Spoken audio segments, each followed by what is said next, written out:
Assalamualaikum warahmatullahi wabarakatuh. Jumpa kembali dengan saya di Orina Sport Channel.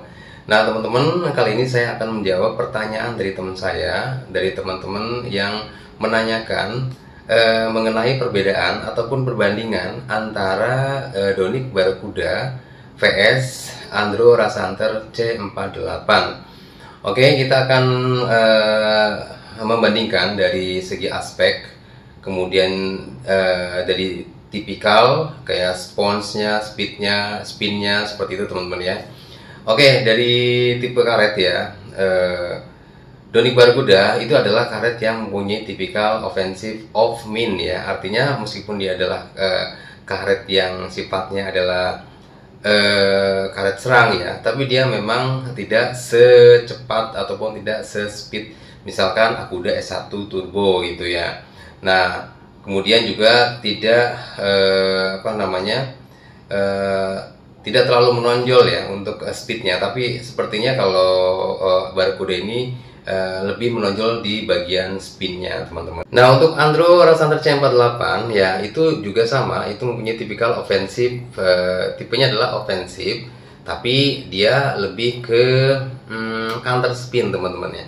Dimana karet-karet yang counter spin itu sangat enak sekali ataupun cukup enak sekali ya untuk melakukan counter serangan ya. Jadi pada saat kita diserang oleh lawan ya dengan spin-spin yang keras ya, dengan menggunakan Andro Rasanter C48 itu lebih mudah untuk kita membentuk pola counter spin ya. Jadi posisinya adalah tidak terlalu jauh dari meja, mungkin bahkan sangat dekat dengan meja, tapi kita bisa melakukan serangan. Nah, itulah serangan dengan menggunakan Andro Rasanter C48. Nah, yang kedua untuk Donik Barakuda, kita berbicara untuk spons hardness-nya. Jadi kalau spons hardness-nya atau tingkat kekerasan daripada sponsnya ini itu ada di level 42,5 derajat teman-teman. Termasuk adalah level yang medium teman-teman ya. Kemudian yang kedua untuk speednya itu antara 88 sampai dengan 92. Jadi levelnya juga ini termasuk yang speednya adalah level yang sedang teman-teman. Nah, untuk Andro Rasanter C48 dia memiliki spon hardness-nya itu di 48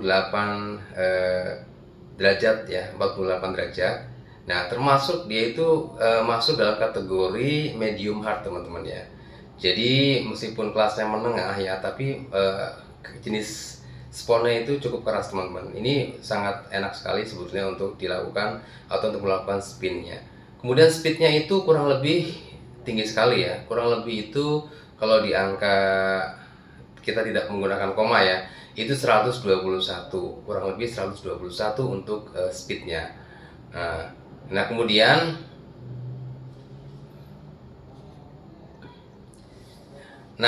untuk spinnya Donik Barakuda itu di kisaran angka 83 ya teman-teman ya.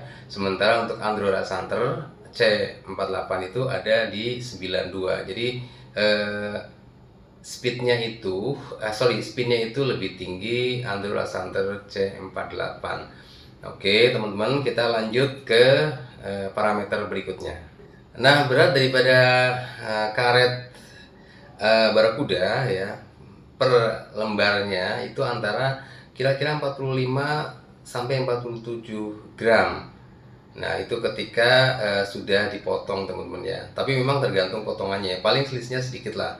Karena kadang-kadang ada prim bed yang memang agak lebar, ada yang posisinya itu ukurannya standar ya.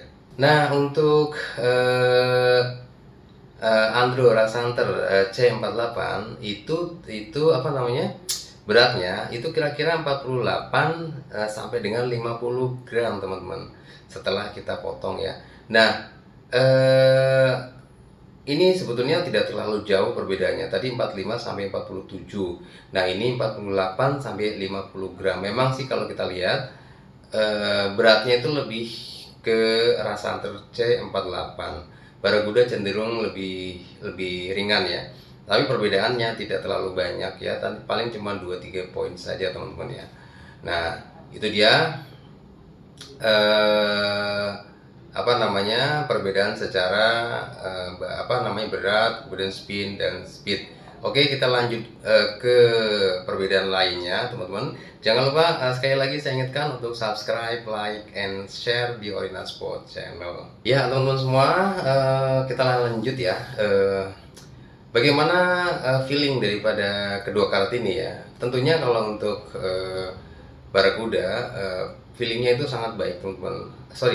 Durabilitas itu sangat baik. Kemudian juga tahan lama, teman-teman.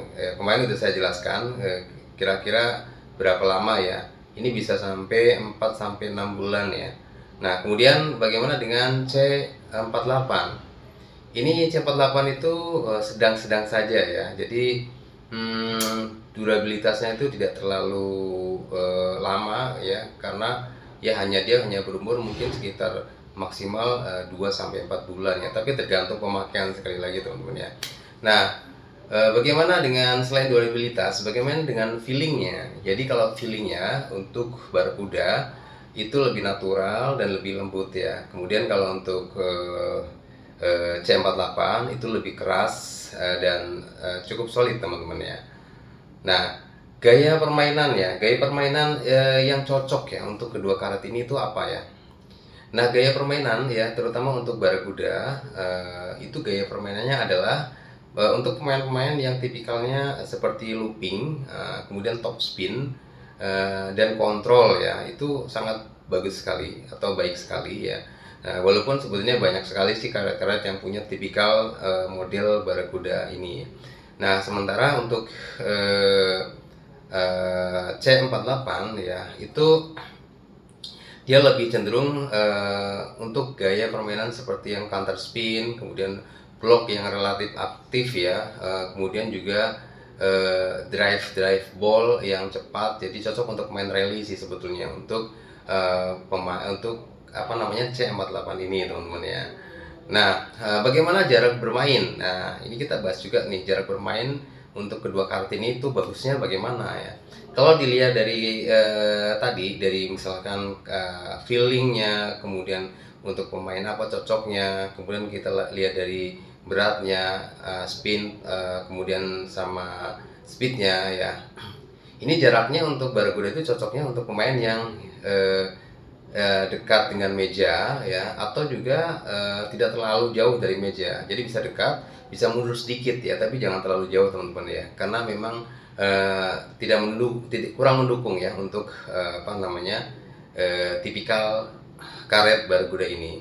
Nah, sementara kalau untuk rasa antar C48 itu cenderung memang harus dekat ya. Ya, mungkin mirip-mirip sih, dekat dan memang boleh juga sih menengah sedikit ya, atau mundur sedikit ya dari meja. Tapi untuk jarak-jarak jauh sih sepertinya sih ya kurang cocok sih ya. Ya tergantung sama ini sih, sama skill juga ya. Jadi di samping apa yang udah saya sampaikan ini ya, memang semuanya juga kembali pada skill masing-masing pemain, teman-teman ya. Nah, kemudian bagaimana dengan harga kedua karet ini ya? Ya, kalau kita lihat dari harganya ya, untuk Barakuda itu kisaran sih sebetulnya, kalau harga emang bisa beda-beda, tapi patokan maksimal ya, patokan maksimal bisa dari bawah, bisa lebih dari harga lebih bawah ataupun lebih murah dari harga ini ya. Untuk Barakuda itu harganya kira-kira tuh antara 600 sampai dengan 700. Ini patokan maksimal ya. Ya, bisa juga 600 ke bawah, tapi bedanya pasti dikit-dikit, teman-teman ya.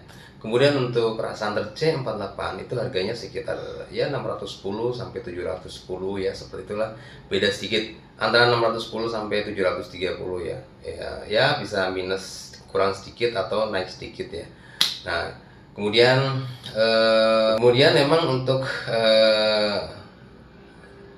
Donik Barakuda ini ya, itu memang cocok sekali sebetulnya untuk gaya permainan yang all around, teman-teman ya, all around ofensif ya. Jadi bisa main di depan, bisa juga main di belakang ya.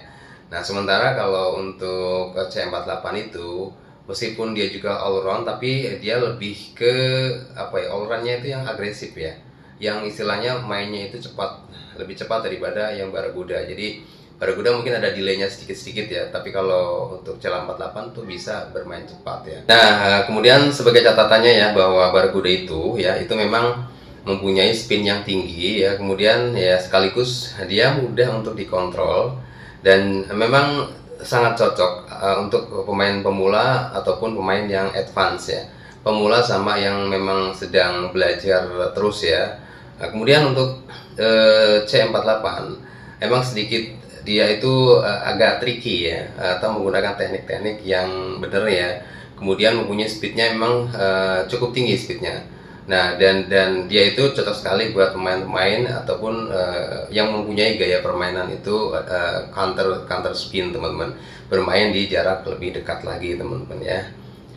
Oke, teman-teman, kita akan beranjak ke kesimpulan dari kedua karet ini, teman-teman ya. Nah, jadi kesimpulannya untuk Donic Barracuda ini ya, ini adalah karet yang memang cocok untuk pemain yang suka menggunakan gaya permainan looping atau bola-bola parabol ya, karena mempunyai kontrol yang tinggi dan memang karet ini mempunyai kelebihan di mana lebih usianya itu lebih lama atau lebih awet, teman-teman ya, dan memang lebih stabil ya. Nah, sementara kalau kita lihat dari C48 itu cocok untuk pemain dengan serangan-serangan yang cepat, kemudian mainnya itu juga posisi di depan, karena memang cenderungnya itu adalah pemain yang suka melakukan counter spin ya. Nah, kemudian juga ya memang harus lebih banyak berlatih karena karet ini membutuhkan teknik yang cukup lumayan ya, termasuk punya karakter yang harus didalami untuk tekniknya, teman-teman ya. Nah, kira-kira itu ya, teman-teman ya, perbandingan antara Barracuda dengan Akuda C48. Semoga ini bisa memberikan jawaban buat teman-teman yang menanyakan perbandingan ataupun perbedaan antara Donic Barracuda dengan Andro C48. Terima kasih sekali lagi, jangan lupa untuk subscribe, like, and share video saya ini. Mudah-mudahan kita tetap semangat berlatih dan terus berolahraga. Wassalamualaikum warahmatullahi wabarakatuh.